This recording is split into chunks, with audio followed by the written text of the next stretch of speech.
talk today takes us back to the year 2370 BCE, so about 4,400 years ago. We're going to talk about Noah and the Great Flood. Now, to give this event a timeline, so Adam was created. He lived for 930 years. Then he died, and then 126 years passed, and Noah was born. So Noah and Adam never walked the earth at the same time. Around the time Noah was 600 years old, Jehovah came to a determination. Let's read this determination in Genesis 6:3.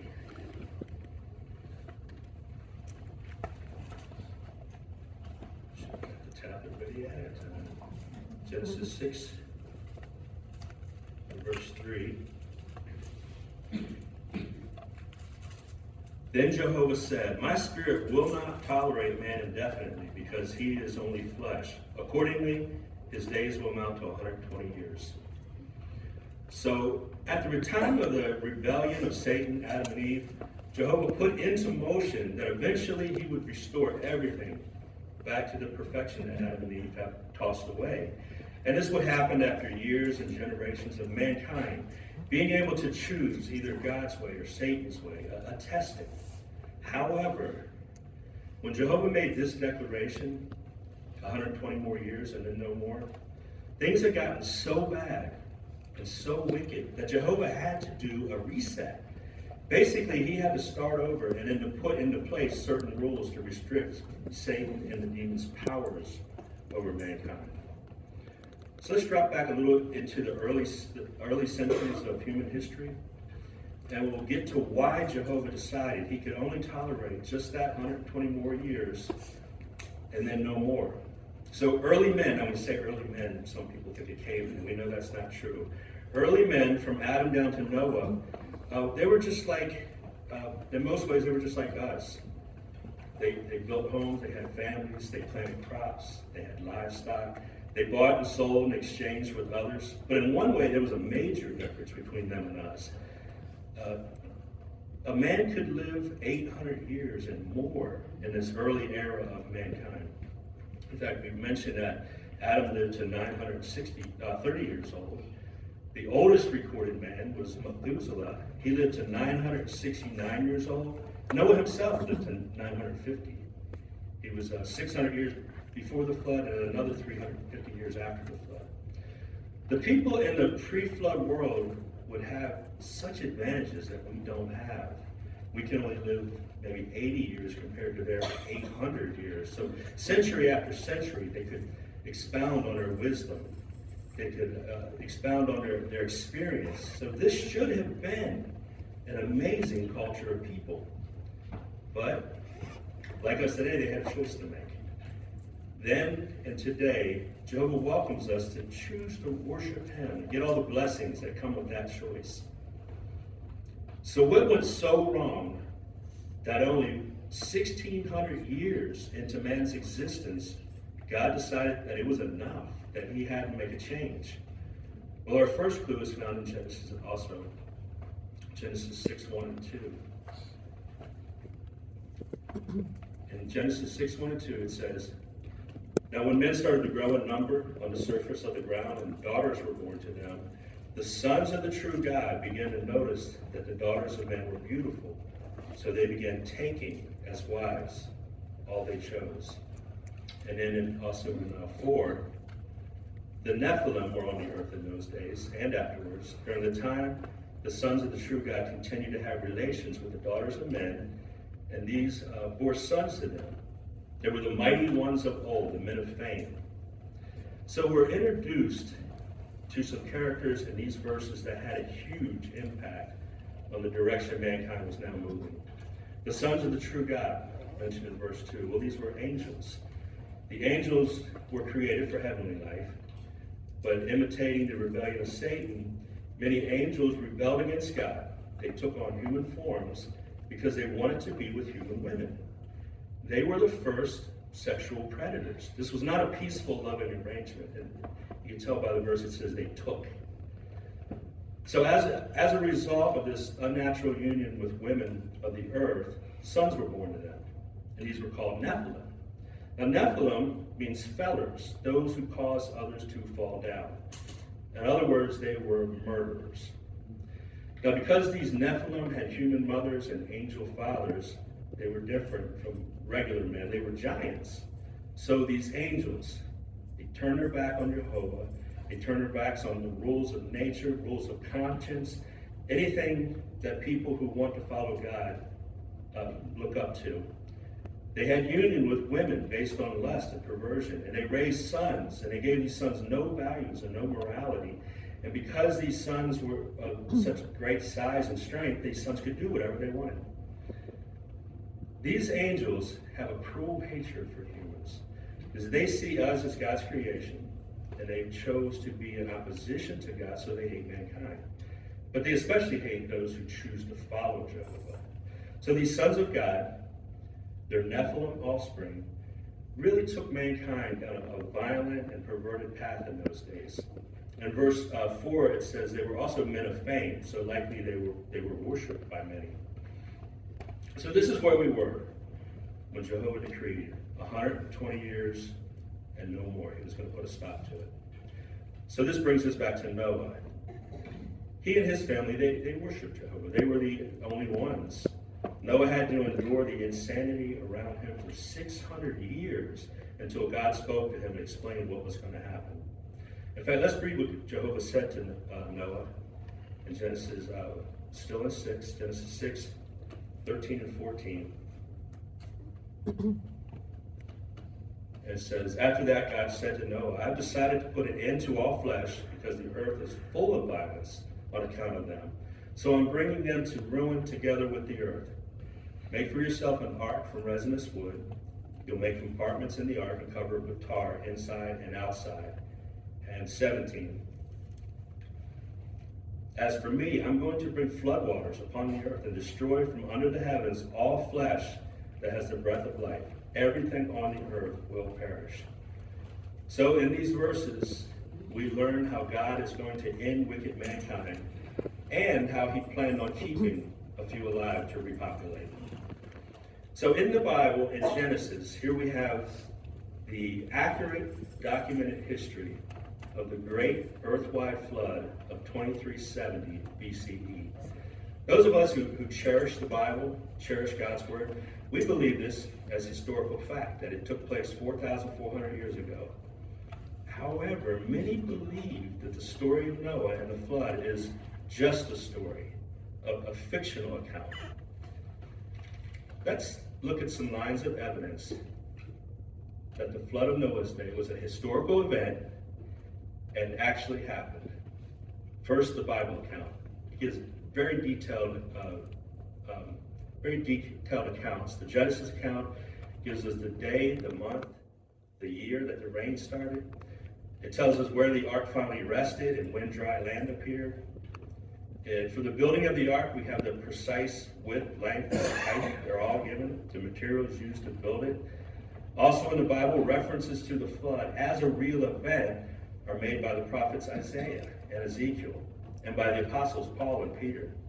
But most of all, Jesus referred to the time of the flood as an actual event, and that carries the ultimate credibility.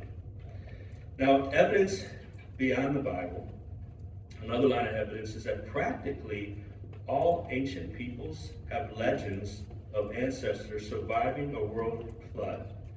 From the African pygmies to the European Celts, from the South American Incans to New Zealand, everywhere, even in non-Bible civilizations, they have stories that generally have this in common. Number one, a God was angered by wickedness. Number two, this God brought destruction by a flood. And number three, only a few humans and animals survived by means of a vessel.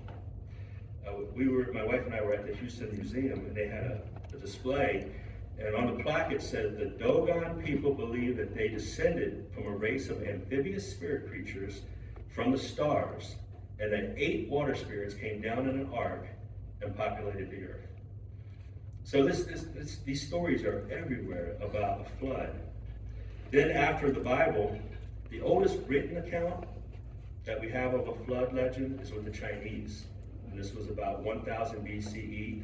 They have a record that tells us of 8 survivors of a flood in an ark. that rested on a mountain, and that the individuals left and repopulated the earth. So except for some minor details, the Chinese account matches the biblical account. In fact, the Chinese word for flood, so the Chinese use pictures in their written word. The Chinese word for flood is a boat with 8 people. And this was long before the Chinese people were exposed to Christianity, so they would not have got that from the Bible. In fact, there are close to 300 stories about a worldwide flood spread throughout cultures all over the world. Not only are flood stories common, but also many cultures celebrate a Day of the Dead, the exact time of the flood starting. Is it a coincidence that Halloween is celebrated on the same day that the flood occurred? Also, you have Noah, Shem, Ham, and Japheth. They would have told people about the Nephilim that died in the flood. Again, is it a coincidence that many cultures have these legends and stories of great warriors that are offsprings of gods and human mothers?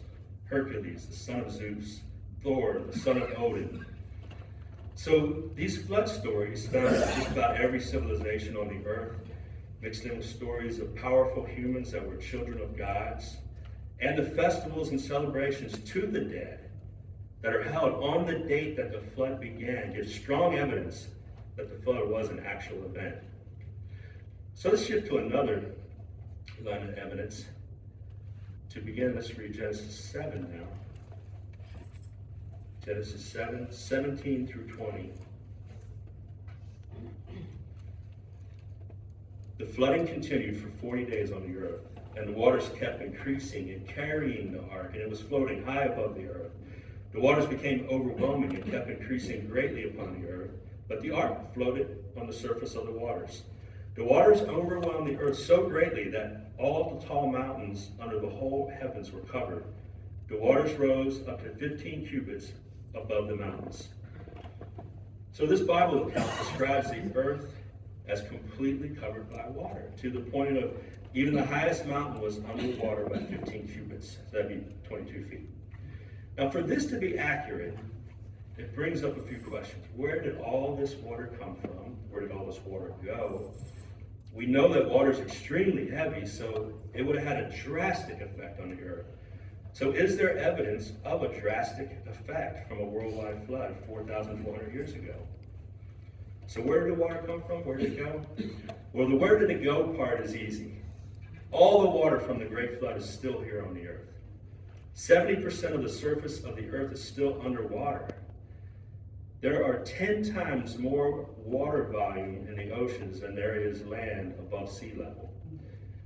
Billions of gallons of water hit the earth in only 40 days. And we can see the effect of a local flood and what drastic changes that they bring. So multiply that many times and think of the consequences. Scientists believe that the pre-flood earth was much more level. In fact, they can explore ocean bottoms now with robot submarines, and they can see that the oceans were much shallower. They can see the old ocean shorelines deep under the water, and rivers running into the oceans, and they can tell that the path of the river is now completely underwater. So everything was shallower. Under the weight of all this water, there was a pushing down farther and farther until we have the extremely deep oceans of today's world. And then while the seabeds went down, other parts naturally pushed upwards. The scientists also believe that many of the mountains of the pre-flood earth were much lower, and that many mountains didn't even exist before the flood, but were created by the flood. As evidence of this today, they find fossils of marine life high in the mountains all over the earth. There are many documented cases of them finding sea life fossils on mountaintops. I'll share just one. In 1987, an amateur paleontologist living in Chile, he found evidence of sea life high in the Andes Mountains on a plateau that was 5,000 feet up. So his discovery led to the American Museum of Natural History to launch an expedition. They wanted to explore the area. There was evidence of marine life all over the area up in these mountains. At first, they didn't even need their excavating equipment. They could just walk around and pick up fossils. They even found whale bones. And this led to the New York Times in 1987 headlining whale fossils high in the Andes. So areas of the Andes were at one time a seabed and are now thousands of feet high. So the floodwaters are still here. These deep oceans, these high mountains, everything changed because of the flood, but the waters didn't go away, they're still here. Let's look at 2 Peter 3, 5, and 6 to find out where did the waters come from. So it's in 2 Peter 3, 5, and 6. For they deliberately ignore this fact that long ago there were heavens and earth standing firmly out of water and in the midst of water by the word of God, and that by those means the world of that time suffered destruction when it was flooded with water. So when Jehovah created the earth, most of the water somewhere that's on the earth now was somewhere high above us. And scientists have looked into this, and they do have explanations of how that could be. It is possible that so much water could be held aloft, but of course they can only speculate. But what they can offer through years of exploration is that the world of pre-flood was different than today's world. The polar caps did not exist pre-flood. Whatever form of water vapor in the heavens took, they can show that the earth was actually a tropical environment all over, with the sun's energy being more evenly distributed and not the extremes of hot and cold that we have today. David believed that once that blanket of water was gone, mankind's lifespan was altered. And within just a couple of generations, men went from living hundreds of years to just decades because of the sun's radiation now having a direct line to us and how damaging that is to our genetics. There's evidence all over the frozen parts of the world that tropical life once existed there. All over Russia's frozen area, they have found many animals that need a warm climate to exist, and they're flash frozen from the flood. So this was not an ice age, a slow-moving ice age. These animals were flash flooded, flash frozen. The mammoths of Siberia, they get the most publicity. Now, when I was a kid, they used to talk about a couple of mammoths that they found in Siberia. Well, that was a long time ago. The mammoths now are all over the place because of new technology and drones and things that can see into the ground. They have so many mammoths now that people can actually get legal permits to harvest the ivory from mammoths. Oil prospectors drilling all over the Arctic, including Alaska, are constantly pulling up frozen fruit trees. Again, flash froze in the flood. And they find palm trees in Alaska. The effect of the flood of Genesis would have caused major changes to the earth, billions of gallons of water all at once. And around us, they can prove that that is what happened. Now, moving on, we have another line of skepticism. People conclude that the many species of animals that we have on the earth today could not have fit on the ark. Well, now that statement on its own is true. But what do we need to know? We need to answer that question. We need to know how much space did Noah have to work with, and how many animals did he need to take? And keep in mind that the doors shut. It was 1 year that they were closing the ark, so he had to care and feed for these animals for a whole year as well. Well, first of all, the size of the ark, we don't need to guess on that. The Bible tells us it's 450 feet long, 75 feet wide, and 3 stories tall. So how tall is that? How big is that? Well, the ark had living space equaling about 500 railroad cars. So the next time you're at a train crossing, count a little bit. 1, 2, 3, 4. Think about 500 train cars going by. The ark was big, but was it big enough for all the species of animals on the earth? Well, many groups over the years have conducted studies on this topic. Some groups wanted to disprove the stories. Some groups wanted to prove the stories. But here's what they all found in common. Noah was told to bring in the animals by kind. That was the word that was used in the Bible, by kind. Now, right away, all the groups, all these research groups recognized that kind couldn't have represented species. So when classifying animals, it goes like this. well, science lesson. Kingdom, phylum, class, order, family, genus, species. So species is what we call every animal, then genus is the next one up, and then family.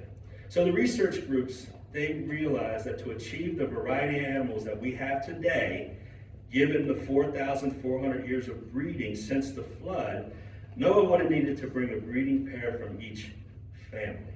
So not species, not genus, but family, just a breeding pair from each family. And of course, that would just be land animals. So on average, these study groups came up with, and it varied, but 1,700 kinds of animals they would need a breeding pair from. And of course, we know some came by sevens, but all the study models show that the ark fits easily all these animals by kind or by family.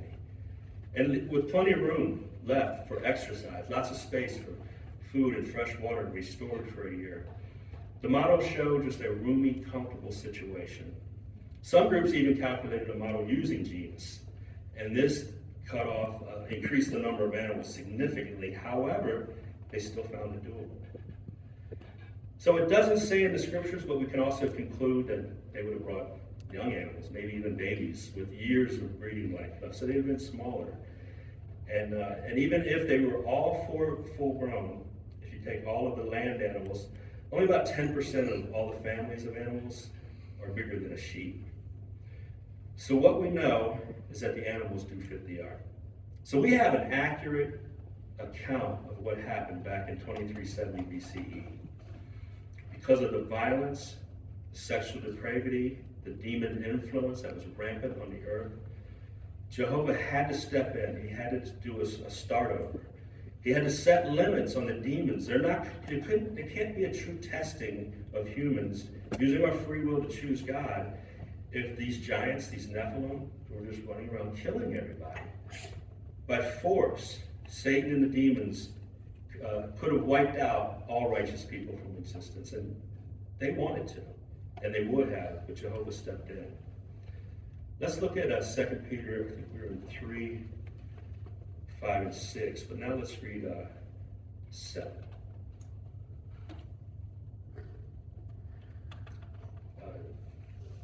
So that's 2 Peter 3, 7.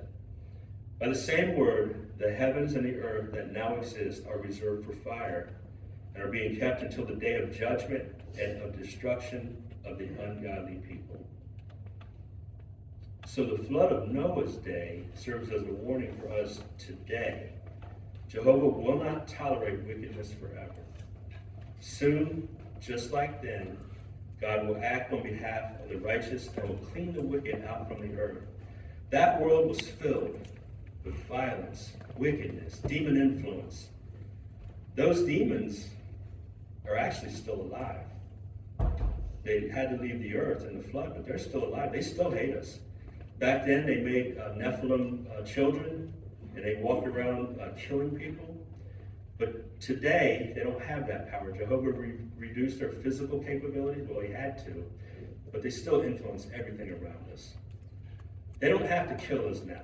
They just have to get us to reject Jehovah, and that's their goal. There's a coming destruction, and all signs point to it coming very soon, likely in our day. Let's read what saved Noah and see what we need for survival, just like Noah. We're going to look at Hebrews 11:7.